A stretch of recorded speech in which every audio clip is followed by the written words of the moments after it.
अस्सलामुअलैकुम दोस्तों, खैर मकदम है आप सबका मेरे चैनल पे। एक बार फिर से मैं एक ऐसी शख्सियत को अपनी चैनल पर लेकर आई हूँ जिसके बारे में जानकर आप लोगों को खुशी होगी।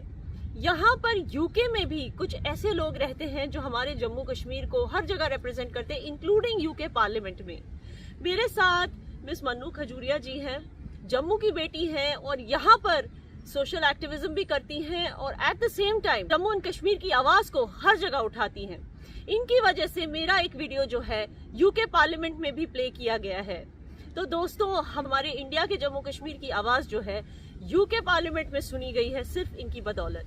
तो वेलकम टू माय शो। क्या आपको लगता है कि सचमुच यहाँ की यूके गवर्नमेंट जो है वो हिंदुओं के लिए कुछ करेगी? बिकॉज केरला स्टोरी जो एक बहुत ही हॉट टॉपिक बन चुका है, जैसे पिछले साल कश्मीर फाइल्स बना था, इस साल केरला स्टोरी रिलीज हुई है। आपको पता है कि इसके तरफ कितनी मिक्स्ड रिएक्शंस आई हैं, बट जो भी है रिएक्शन जो भी है वो देखने वालों का हक है, वो जो रिएक्शन देना चाहे उनको मूवी अच्छी लगी हो या नहीं अच्छी लगी हो। यूके भी एक डेमोक्रेसी है, इंडिया भी एक डेमोक्रेसी है। मतलब यूके एक मोनार्की है, मगर यहाँ पर जो है लोगों की हक की बात होती है, लोग ह्यूमन राइट्स की बात करता है यूके हर बार। तो लोगों की जो अगर आप फ्रीडम की बात करें तो लोगों को ये फ्रीडम होनी चाहिए कि वो मूवी देखना चाहते हैं या नहीं। लेकिन केरला स्टोरी यहाँ पर बैन हुई है, यहाँ पर रिलीज नहीं हो रही है।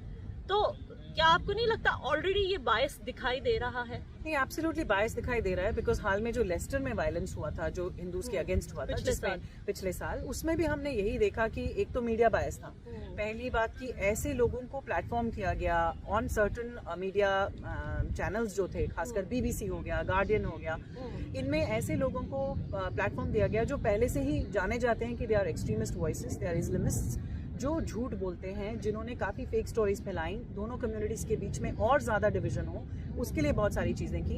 एंड उसमें जो एक तरह का जो हमने रिस्पॉन्स देखा, that was very slow. Police action में आई लेकिन it was slow. Already a lot of damage was done, hundreds of Hindu homes were attacked and people were attacked also, quite a few people were attacked. उनके बारे में fake stories भी circulate की गई थी।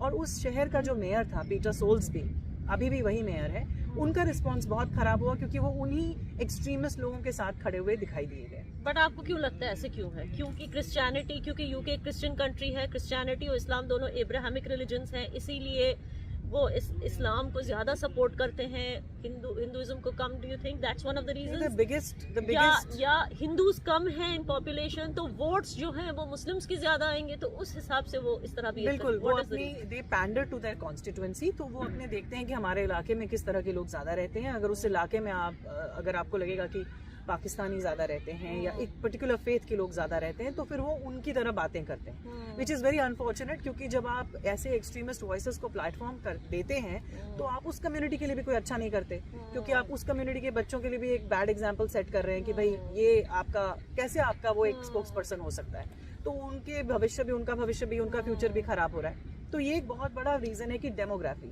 आपके कॉन्स्टिट्यूएंसी में किस तरह के लोग रह रहे हैं, क्या डेमोग्राफी है, उसके हिसाब से पॉलिटिशियंस आर सेम एवरीवेयर। हमारे इंडिया में भी कुछ ऐसे ही होता है। उम्मीद करते हैं कि यूके में जो हिंदूज की चैलेंजेस हैं वो जल्दी सॉर्ट आउट हो जाएं और गवर्नमेंट भी इस तरफ ध्यान दे। बिकॉज ऑनेस्टली पॉलिटिक्स ठीक है लेकिन डर्टी नहीं होनी चाहिए और किसी भी एक डेमोग्राफी को इस तरह से टारगेट नहीं किया जाना चाहिए, specially in a country like UK जो अपने आप को मतलब दुनिया के लिए एक मिसाल बताता है हमेशा। आई डोंट थिंक ये यहाँ पर होना चाहिए। तो coming back to our Jammu and Kashmir, आप हमेशा एक न्यूट्रल स्टैंड लेते हो, आपने कभी भी बायस नहीं दिखाया किसी भी पॉलिटिकल पार्टी की तरफ। Thank you so much ma'am, आपने हमारी बहुत सारे क्वेश्चंस को बहुत ही अच्छे से आंसर किया, डिटेल में आंसर किया। मेरे जो ऑडियंस है वो इन सब मुद्दों पर मेरी आवाज़ सुनना चाहते थे, लेकिन मैंने अपने साथ साथ आपकी आवाज़ इनको सुना दी। So I hope you guys enjoyed the show and Mannu ji, thank you so much for coming on my show. नमस्ते, जय हिंद।